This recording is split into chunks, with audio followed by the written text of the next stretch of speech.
बहुत बार ओपीडी में पेशेंट आके हमको पूछता है कि हमको कंसीव होने के लिए, प्रेगनेंसी होने के लिए इंटरकोर्स करने के बाद में कितने देर तक लेटा रहना चाहिए।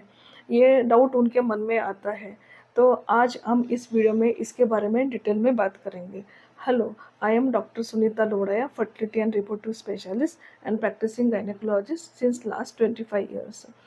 जब हम कंसीव होना चाहते हैं, हमको प्रेगनेंसी नहीं हो रही है, उसमें दिक्कत आ रही है, तो काफ़ी टाइम क्या होता है, हमारे रिलेटिव्स, हमारे पेरेंट्स सब लोग सलाह देने लग जाते हैं। वो हमको बताते हैं कि हमको सेक्स करने के बाद में कितनी देर लेटे रहना चाहिए और क्या क्या खबरदारी लेनी चाहिए, वो हमको एडवाइस देना स्टार्ट कर जाते हैं। तो आज हम इस वीडियो में इसके बारे में डिटेल में बात करेंगे, उसमें कितना सच है उसके बारे में जानेंगे। पहली बात तो हम देखेंगे कि कंसीव होने के लिए फर्टाइल विंडो कौन सी होती है, उसको हम समझेंगे। जब एक स्त्री बीज जो ओवरी में से निकलता है, वो निकल के रिलीज होने के बाद में फिम्ब्रिया में जो सक्शन मैकेनिज्म जैसा चीज़ रहती है, उसकी वजह से वो फिम्ब्रिया वो एग को पकड़ लेता है और पकड़ के वो ट्यूब कैच करके वो जो एग रहता है वो फेलोपियन ट्यूब में आके बैठ जाता है। फेलोपियन ट्यूब के एम्पुलरी रीजन नाम के पार्ट में, जो पार्ट ट्यूब का थोड़ा सा बड़ा रहता है, वाइड रहता है, उसके अंदर आके बैठ जाता है। ये जो एग रहता है, ये औरत के शरीर में 18 टू 24 आवर्स उतना ही जिंदा रहता है। उसकी लाइफ सिर्फ 18 टू 24 आवर्स इतनी ही रहती है। उसका फर्टिलिटी पोटेंशियल तब तक सेफ रहता है, उसके बाद में उसकी डेथ हो जाती है। तो इसका मतलब अगर हमको कंसीव होना है तो वो टाइम के पीरियड में ही उसको स्पर्म का मिलन होना चाहिए। दूसरी बात, जब स्पर्म वजाना में डिपॉजिट होता है, वो डिपॉजिट होने के बाद में उसमें से अच्छे स्पर्म्स ऊपर की तरफ मूव होना चालू हो जाते हैं और जाके एग को मिलने की कोशिश करते हैं। ये जो स्पर्म्स रहते हैं वो फीमेल जेनिटल ट्रैक्ट में 3 to 5 डेज तक जिंदा रहते हैं। तो इसलिए जो लोग कंसीव होना चाहते हैं तो हम उनको सलाह देते हैं कि वो लोग ओव्यूलेशन के 3 दिन पहले और ओव्यूलेशन के 3 दिन बाद उनको साथ में रहना है, ताकि उनको प्रेगनेंसी का चांस बढ़ सकता है। ये जो स्पर्म जो नीचे से ऊपर गया वो ये साइड से आता है और दूसरी साइड में से एग, वो दोनों को वो टाइम के ऊपर अगर उनका मिलन हुआ तो ही भ्रूण या फीटस बनता है। तो ये टाइमिंग बहुत इम्पोर्टेंट है। अभी हम लोग जानेंगे कि जब हम लोग कंसीव होना चाहते हैं तो हमको क्या खबरदारी लेना चाहिए। बहुत बार हमारे रिलेटिव्स, बाकी के लोग हमको बताते हैं कि पर्टिकुलर ये पोजीशन रखने की वजह से आपको कंसीव होने में इजी होता है, लेकिन एक्चुअली फ्रैंकली स्पीकिंग ऐसा कुछ नहीं है।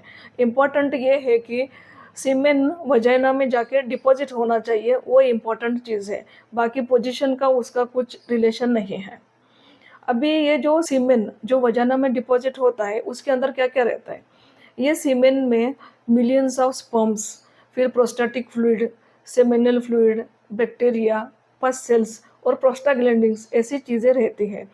और जब स्पर्म सीमेन जब वजाना में डिपॉजिट हो जाता है, उसके बाद में यूट्राइन कॉन्ट्रैक्शंस, यूट्रस के कॉन्ट्रैक्शंस की वजह से ये स्पर्म यूपर चढ़ना चालू हो जाते हैं। तो कॉन्ट्रैक्शंस की वजह से ये जब स्पर्म ऊपर चढ़ना चालू हो जाते तो उसके अंदर सिर्फ thousands of sperms he uterine cavity तक पहुंच पाते हैं।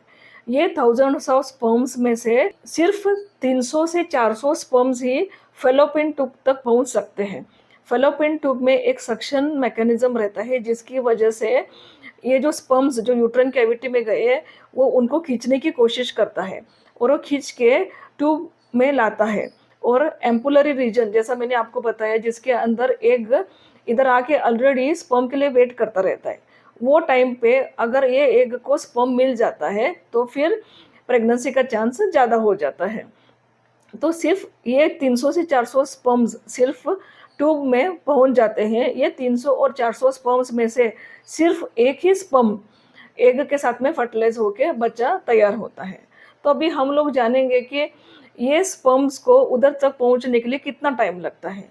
जब सीमेन वजाना में डिपॉजिट हो जाता है, तब वहाँ से स्पर्म्स ऊपर चढ़ना चालू होते हैं, पहले यूट्राइन कैविटी में जाते हैं और वो फिर ट्यूब के एम्पुलर रीजन तक जाते हैं। ये जो इनकी दूरी है, ये अप्रॉक्सीमेटली 15 सेंटीमीटर तक की ये दूरी स्पर्म्स को कवर करना होता है। आफ्टर इंटरकोर्स वजाना में सीमेन गिरने के बाद में इमीडिएटली स्पर्म्स ऊपर की तरफ यूट्रस कैविटी की तरफ बढ़ना स्टार्ट हो जाता है। तो ये स्पर्म्स को वजाइना में से ट्यूब तक पहुंचने के लिए कुछ ही मिनटों का समय लगता है। तो भी हम लोग पेशेंट जो लोग कंसीव होना चाहते हैं, एंशियस रहते हैं, उनको प्रेगनेंसी का चांस ज़्यादा होने के लिए, कंसीव होने के लिए जनरली 10 से 15 मिनट लेटे रहने की सलाह देते हैं। उतना टाइम सफिशिएंट है। जो स्पर्म्स ऊपर जाना है वो चले जाते हैं, बाकी जो बचे वाले स्पर्म्स और बैक्टीरिया, प्रोस्टाग्लैंडिन, सेमिनल फ्लूइड वगैरह वो वापस बाहर निकल जाता है। दूसरी एक चीज़, बहुत बार क्या होता है, जो लोग कंसीव होना चाहते हैं, प्रेगनेंसी का ट्राई कर रहे हैं, उनको सेक्सुअल इंटरकोर्स के बाद में इमीडिएटली वॉशरूम में जाके वो लोग वजाइना को फ्लश करते हैं, डूश यूज़ करते हैं। तो उनको ऐसा इमीडिएटली यूज़ नहीं करना है। लेकिन इसका मतलब ये नहीं कि जो लोग वजाइनल डूश या वजाइनल वॉश यूज़ करते हैं, इमीडिएटली वॉश करते हैं, उनको कंसीव नहीं होता है। वो वॉश करने के बावजूद भी प्रेगनेंसी ठहर सकती है।